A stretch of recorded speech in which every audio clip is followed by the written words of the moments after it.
This is going to be a video tutorial on how to save a web page as a PDF using the Microsoft Edge web browser. I will be using a desktop PC for this. Let me jump over to my browser here. I have the Microsoft Edge web browser opened up now. To save a web page as a PDF, first thing you want to do is go to the web page that you want to save as a PDF. Then you want to make sure you scroll all the way to the bottom of the web page. Otherwise, your browser will not have read the bottom of it and it won't be saved on the PDF. I'm on just the normal Google search page. To save a web page as a PDF, you want to go up to the upper right-hand corner, up to the three-dot menu. You want to click on that.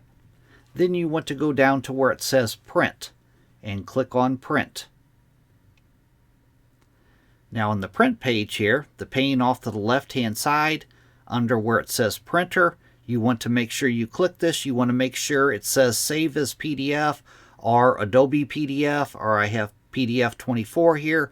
You want to make sure that it says PDF. I have it on Save as PDF.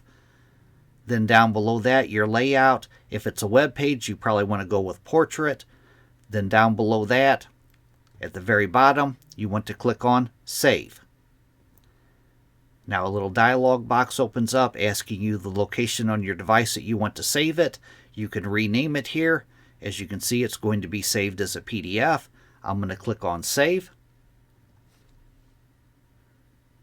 And now I'm going to open the folder where I just saved it to.